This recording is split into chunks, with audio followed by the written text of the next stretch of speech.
Al-Fatihah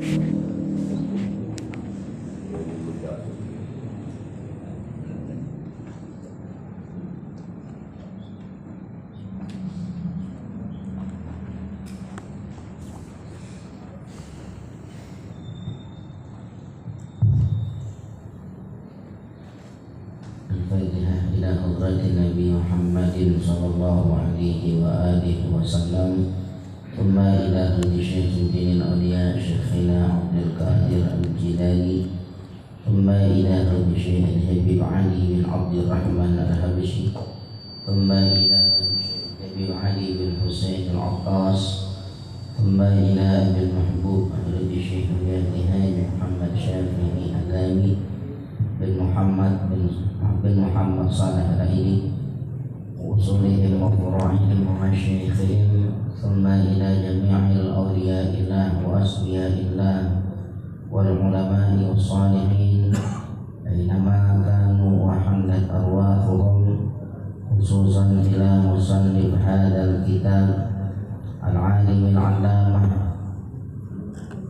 al-syekh al-syarif Al-Sayyid Al-Habib Abdullah bin Alawi bin Muhammad Al-Haddad wa usulihim wa furu'ihim wa masyayikhihim annallaha yatawashshahum birrahmah wal maghfirah bi barakatihim bi barakati ulumihim wa bi asrarihim. Wa barik lana ya Allah wa barik hayatana, sahil kulla umurina, yassir lana kulla umurina ya Allah fid din wa dunya wal akhirah. Waftah lana futuhal arifin, waftah lana futuhal arifin, waftah alaina futuhal nurun bi barakati Nabi Muhammadin sallallahu alaihi wa alihi wa sallam bisiri asraril Fatihah.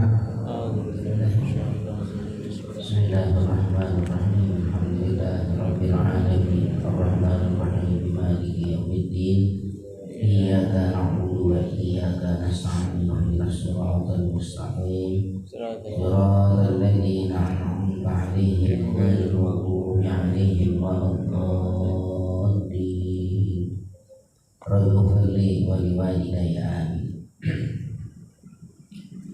Bismillahirrahmanirrahim. Alhamdulillahi rabbil alamin, wa bihi nasta'inu ala umuri dunya waddin. Assalatu wassalamu ala asyrafil anbiya'i wal mursalin, sayyidina wa maulana Muhammadin wa ala alihi wa ashabihi ajma'in, amma ba'd.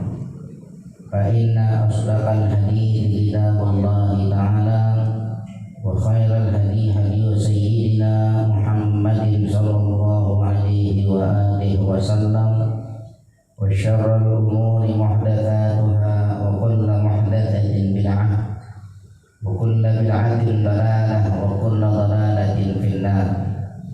Wa bi sanadil muttasili ila al-imamil muallifi rahimahullahu ta'ala wa adaman naf'a bihi wa bi ulumihi fid daraini amin. Qala wa fil hadits al-qulubu arba'atun, ya. Dan di dalam hadis, ya, hadis al-qulubu arba'atun, bermula hati itu, ya, hati sekalian, hati manusia, ya. Arba'atun, ada 4, ya, hati manusia itu ada 4 macam.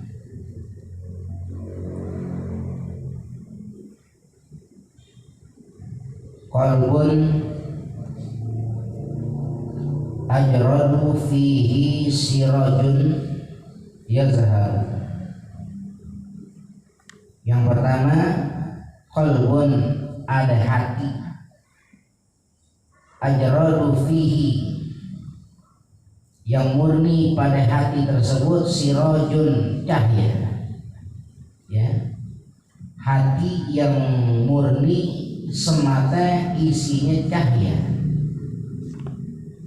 Yazharu, cahaya yang merebak. Cahaya yang merebak, yang sinarnya merata. Yazharnya kayak kembang gitu, mekar, ya, yazhar. Jadi hati orang isinya cahaya, pelita. Sirat itu pelita lampu, ya. Kira-kira kalau lampu cahaya jadi manfaat apa jadi mudarat? Manfaat. Cahaya itu bisa menyinari, cahaya itu menerangi. Maka siapa orang yang berjalan di bawah cahaya, selamatnya. Ya, orang yang berjalan di bawah cahaya selamat. Artinya dia bisa kuasai jalan dengan penglihatannya yang terang sebab cahaya itu. Maka hati yang dipenuhi dengan cahaya adalah hati yang selamat, ya, hati yang selamat. Fadzalika, maka yang demikian itu, yakni hati yang murni semata dalamnya itu cahaya. Qalbul mu'mini adalah hatinya orang mukmin, ya, hatinya orang mukmin itu hati yang isinya itu cahaya. Siapa orang mukmin? Orang yang beriman, gitu ya. Itu beda ya. Siapa orang mukmin? Kita yang mudah-mudahan kita, ya.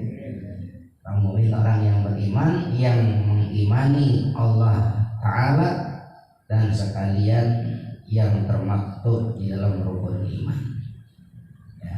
Maka hati yang penuh cahaya adalah hati orang mukmin.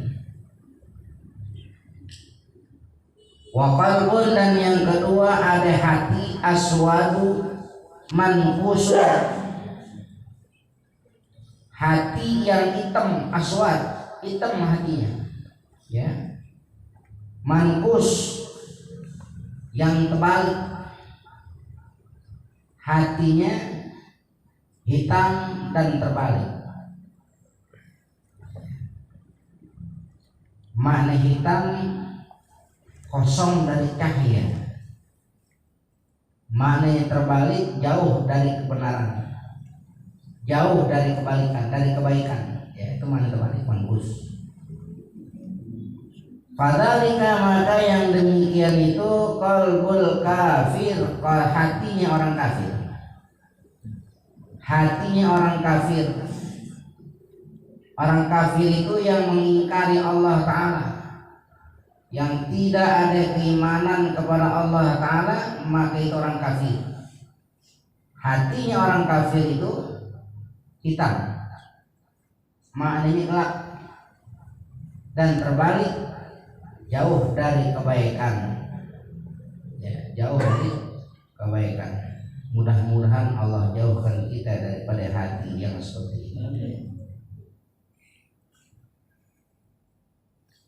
Wa qalbun marbutun ala ghilafihi, dan yang ketiga ada hati marbut. Marbutun, marbut ini yang terikat, ya, hati yang terikat ala ghilafihi, atas sampulnya. Jadi ini hati ada sampulnya, ghilaf, ya, hati ada sampulnya. Kalau sampul kan musuhnya ngelindungin, gitu. Tapi sampul di sini menutupi, ya. Hati yang ditutupin sampul, sampul gitu ya, cover.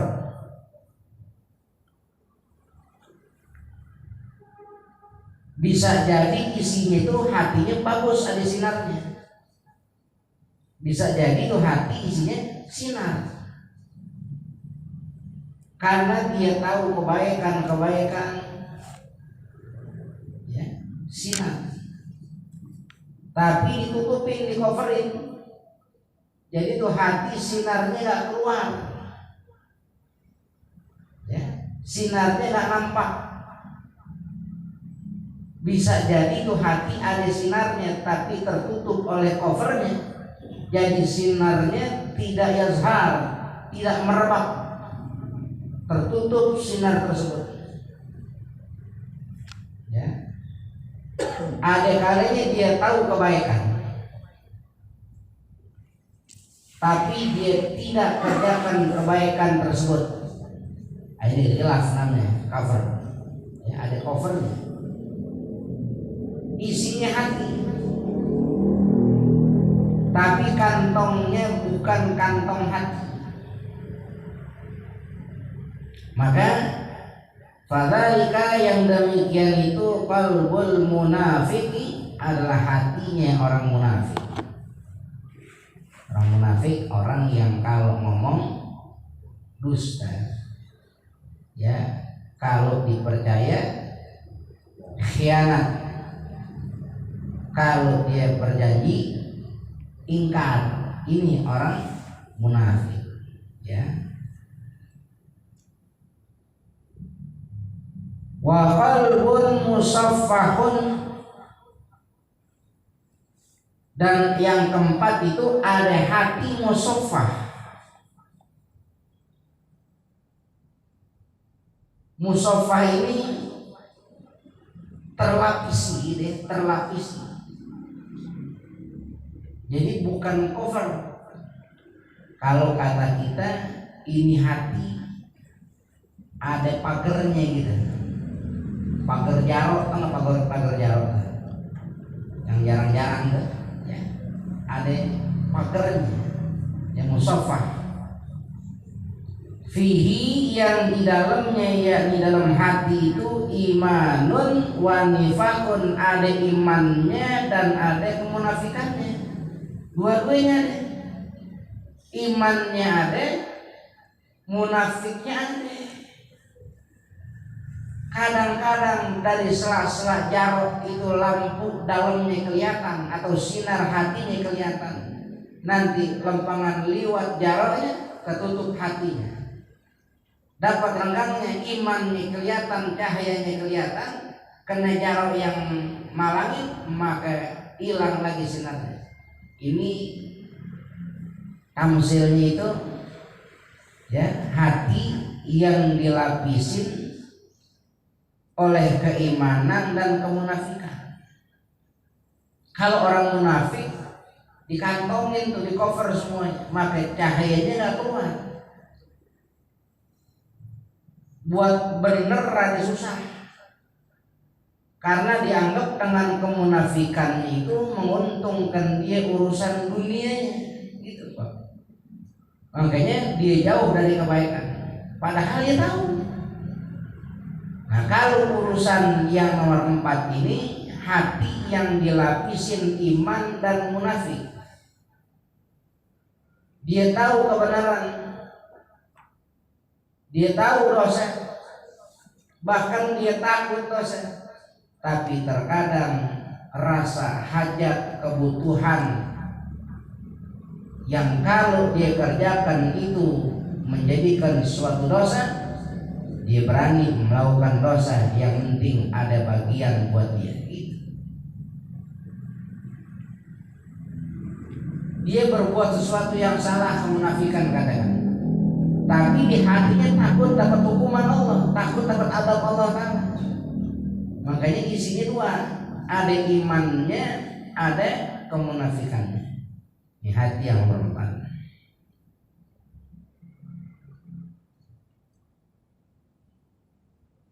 Famathalul imani fihi, maka perumpamaan keimanan padanya pada perihal hati itu mislul baqalati yamudduhal ma'ul adab, yakni seperti perumpamaan al-baqalah, sayuran baqalah, ya. Yamudduha, yang membentangi sayuran tersebut, al-ma'ul adabu, yakni oleh air tawar. Kira-kira kalau ada sayuran disiram sama air tawar, air tawar ya, bukan air asin, bukan air apa, air tawar ya. Kira-kira tuh tumbuhan tanaman subur gak kira-kira? Subur ya. Ini perumpamaan hati itu, perumpamaan iman dalam hati itu seperti perumpamaan tanaman atau sayuran yang dibentangi sayuran tersebut ya oleh air tawar. Maka semakin disiram akan semakin subur. Itu keimanan di dalam hati. Kalau iman yang menerangi hati, iman yang ngairin hati, maka hati itu akan semakin nyata siratnya. Apa sirat? Cahayanya, lampunya, pelitanya. Kalau hati itu disirami oleh keimanan, maka hati seseorang akan semakin kelihatan terangnya. Terang. Maka siapa orang yang hatinya terang, selamatnya. Kalau orang yang matanya terang aja dia selamat, orang matanya terang, suruh jalan ya di satu jalan, di satu tempat, karena terang matanya, ada batu dia bisa langkahin, ada belokan dia bisa belok tanpa mesti nabrak sana nabrak sini. Kenapa? Terang. Bayangkan oleh kita bagaimana kalau memang keadaan mata kita, hati kita yang terang. Kalau terang mata saja bisa membawa kemanfaatan, bagaimana terangnya hati yang adanya di dalam badan kita. Kaya Habib Abdullah bin Alwi bin Muhammad Al-Haddad Sahibur Ratib wa Sahib Hadal kitab ini kita baca. Beliau ini dalam riwayat ya hikayat disebutkan ini buta dari kecil umur 2 tahun. Ya, ada riwayat menyebutkan 4 tahun. Sampai akhir hayat buta. Tapi karena memang Allah berikan terang hatinya untuk perkara zahirnya, kalau jalan nih di jalan itu orang yang melek matanya ada batu sandung, beliau tahu awas batu gitu. Itu saking Allah berikan hati terang gitu ya, hati yang terang. Bahkan mata yang melek saja kalah terang dengan hati yang melek gitu, ya. Jadi bagaimana caranya? Caranya siram hati kita dengan keimanan. Siram terus dengan keimanan. Keimanan ini segala sesuatu yang sesuai ya dengan syariat, itu keimanan. Ya, keimanan. Sampai-sampai dia berbuat sesuatu yang salah, ya dia nggak berani. Kenapa? Karena dia yakinin Allah Ta'ala senantiasa mengawasi diri, takut ya. Kenapa orang berani berbuat salah, berbuat maksiat, sedangkan Allah Maha melihat, Maha mengetahui? Kadang-kadang sebab kurang imannya dia lupa kalau Allah terus-terusan memantau, mengawasi dirinya. Lupa.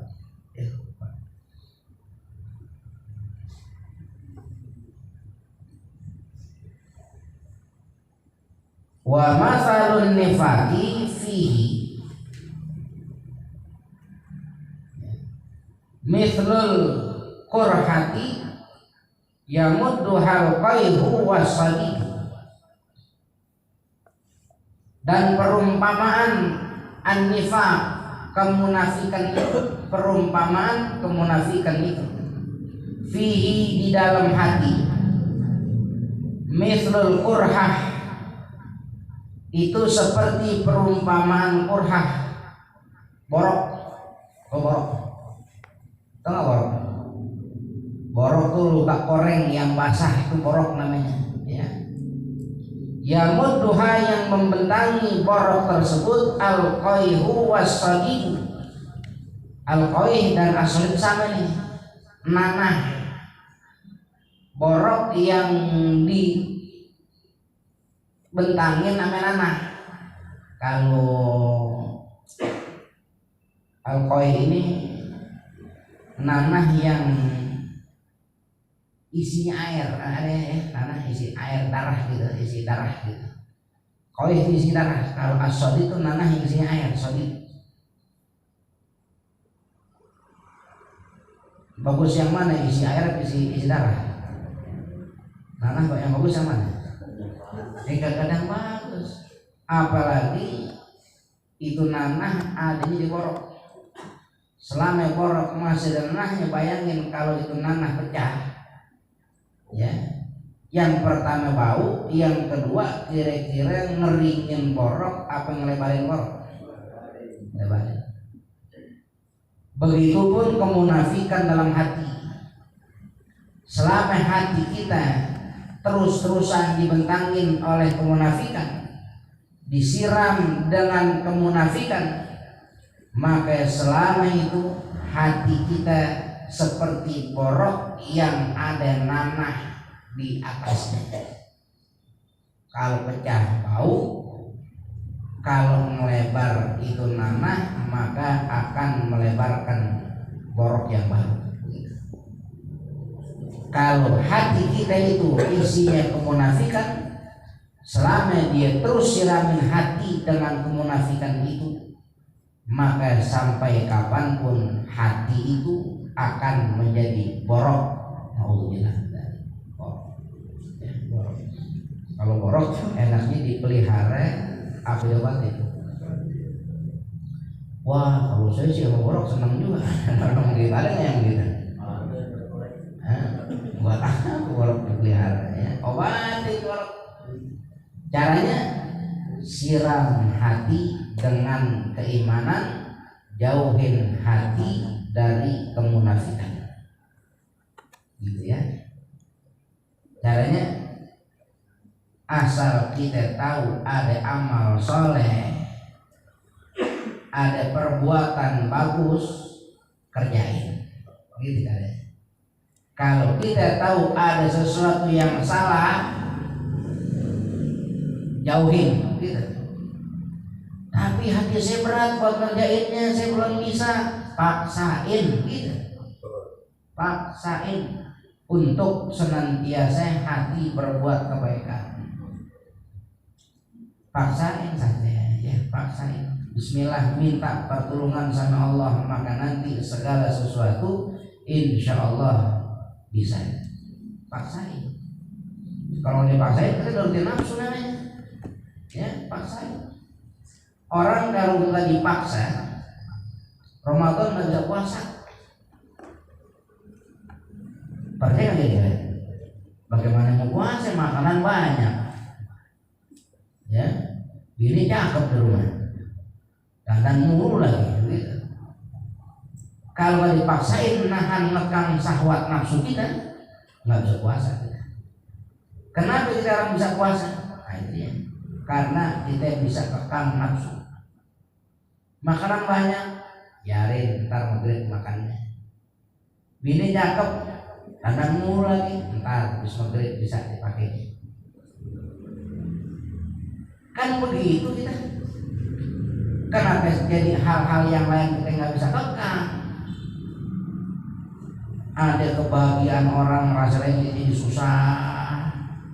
Kenapa nggak ikut bahagia? Sebisa si porak-porak, biarin, paksain dulu. Mudah-mudahan dari sebab porak-poraknya nanti bisa jadi keselamatan murni dari diri.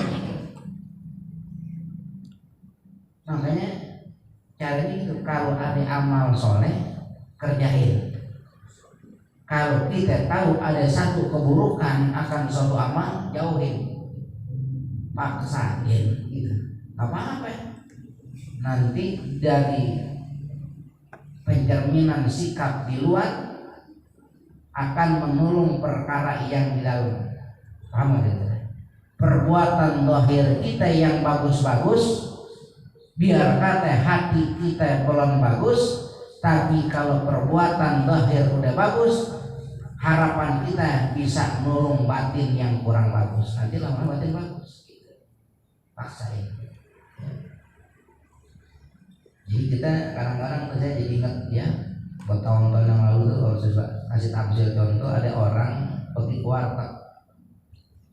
Orang ada bakhil umpamanya dibeli nasi atuh.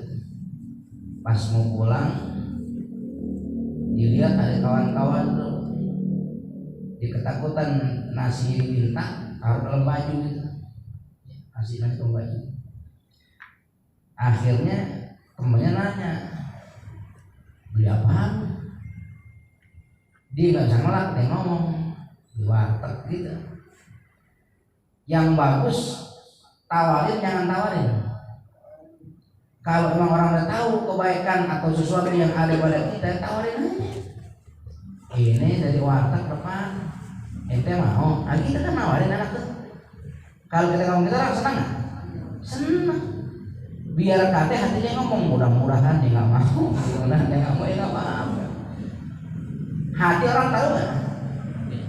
Isi hati orang tahu nggak? Kagak tahu. Tapi mudah-mudahan sikap bagus secara zahir bisa menolong batin yang kurang cakep. Ketimbang kita mesti nunjukin dengan zahir kita, hati nggak terima, dia terima zahir ikutan juga nggak terima. Sampai kapan mata orang pun bisa ngeliat. Dia sih belum terima, dia sih belum bisa. Kenapa? Karena ditampakkan dengan zahir. Makanya bagus kan zahir, mudah-mudahan bisa menolong hati yang kurang bagus. Tapi kalau zahir nggak pernah dipaksain untuk berbuat bagus, sampai kapanpun nih hati merasa terdukung oleh zahir yang nggak bagus, hati juga nggak bagus-bagus. Jadi kita sayang kayak gitu. Walaupun perintahnya alaika bi islahin niyah, ya mustilah atas dirimu membaguskan niat. Mesti bagus niat, tapi kan caranya bagaimana? Ya. Kenapa kita minum air di dalam teko? Ya, sedangkan kita nggak tahu apa isinya. Ada orang pengen minum, ya ada orang kepengen minum. Ada air dimasak dalam teko. Kalau dia minum itu air mendidih dalam teko, boleh nggak kira-kira? Boleh aja. Cuman kan yang pertama teko berat, ya, yang kedua panas. Akhirnya dia tuang dalam gelas, kan gitu dah. Ya. Kira-kira air yang di gelas diminum nggak? Kenapa sebab? Kenapa? Yang pertama air itu memudahkan dengan gelas, yang kedua karena dia tahu air yang dia minum itu mula asalnya dari teko gitu, air matang. Makanya sesuatu yang keluar itu menunjukkan isi dalamnya. Kalau kita tahu isi dalam kita kurang-kurang bagus, maka berusahalah biar yang keluar itu sesuatu yang bagus, biar nanti orang tahu, oh ini bagus ya, sikapnya saja bagus, insya Allah dalam juga bagus, insya Allah dalam juga bagus, walaupun sebetulnya dalaman kita kurang bagus. Ini omongan bisa dipahami kira-kira ya. Jadi sekalipun hati kurang cakep, tapi cakepan zahir kita mudah-mudahan zahir bisa menolong batin. Kalau enggak, sampai kapanpun hati itu akan terus-terusan hitam. Sayang, enggak ada cahaya yang memberikan penolong buat diliwat. Ya, jangan biarkan hati kita hitam. Fa'ayyul madataini ghalabat alaihi zahabat bihi. Fa'ayul madataini, maka bila mana kapan saja al madataini, dua madat ini, ya, dua isian hati ini, yakni keimanan dan kemunafikan, dua, ghalabat alaihi, mengalahkan satu atas yang satunya, zahabat bihi, maka pergi satu dengannya. Dua madat dalam hati. Apa madat yang pertama? Isi hati, iman. Yang kedua, kemunafikan. Kalau iman menangin kemunafikan, maka tinggal iman pergi kemunafikannya. Yang repot kalau yang menang itu kemunafikan, maka yang tinggal di hati kemunafikannya, yang pergi keimanannya. Alhamdulillah. Ya, kalau kita mau kumpulin jadi satu, nggak bisa cuma kelihatannya doang. Nanti pada saatnya ini berkelahi dua. Apa antara iman dan kemunafikan? Kalau iman menang, tinggal keimanan, maka akan pergi kemunafikan. Tapi yang repot kalau kemunafikan yang menang, maka akan tinggal kemunafikan, yang pergi keimanan. Alhamdulillah. Minta Allah Ta'ala ya, biar Allah jadikan kita hati yang beriman, hati yang jauh dari kemunafikan. Ya, kalau kita masih bingung juga munafik apa itu munafik. Kalau ngomong dusta, kalau dipercaya dia khianat, kalau janji ingkar. Ya, kurang lebihnya segitu-gitunya tuh munafik. Ya, segitu-gitunya munafik. Gitu. Kalau ngomong lain depan, lain belakang. Ya, kalau lagi kepepet diberani sikut kiri, sikut kanan. Nggak cukup menghibah, bahkan sampai memfitnah. Itu tanda kemunafikan untuk kita. Mudah-mudahan Allah selamatkan kita dari kemunafikan. Qultu, aku katakan. Siapa? Al-Habib Abdullah bin Ali Al-Haddad. Wal zahiru, dan yang zahir, yang nampak, ana hadzal qalbal akhirah, bahwa hati yang terakhir ini, berarti hati yang wa qalbun musaffahun fihi imanun wa nifaqun, ya, hati yang dilapisin padanya oleh iman dan kemunafikan, yang akhir, yang keempatnya. Wasfu qulubi ahli takhliti wa tafriti min amatil muslimin. Ini merupakan sifat daripada hatinya ahli takhlid, yakni orang yang suka mencampur iman dan juga kemunafikan.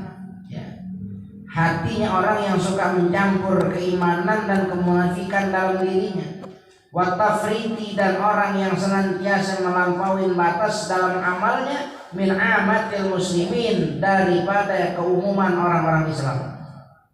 Ini Habib Abdullah Al-Haddad bikin kitab ratusan tahun yang lalu. Itu sudah menggambarkan orang-orang pada saat itu banyak yang mencampur antara keimanan dan kemunafikan. Maka beliau kata min amatil muslimin, ini orang-orang Islam secara umum nih pada saat itu. Kira-kira zaman kita sekarang tambah cakep tambah jelek. Dulu orang ya bisa merasa sedih kalau umpama dia ibadah sholat katakan cuman 100 rakaat sehari, sedih. Kenapa? Karena orang yang lain bisa 300 rakaat, 500 rakaat. Kalau orang sekarang timbang bisa sembahyang 17 rakaat merasa wali. Alhamdulillah, saya kalau sembahyang kagak tinggal sehari sholat 17 rakaat. Enggak deh, tambah 2 rakaat. Tambah 2 rakaat merasa paling soleh kita. Orang dulu sembahyang sehari sholat 100 rakaat sedih. Salat berjamaah ketinggalan serakaat sedihnya 7 hari. Salat berjamaah ketinggalan takbiratul ihram bersama imam sedihnya 3 hari. Orang kita sekarang kagak sembahyang kagak sedih, kagak sembahyang kagak sedih. Kan makin mundur namanya. Bayangin pada zaman itu orang-orang udah ada yang mencampurkan iman dan juga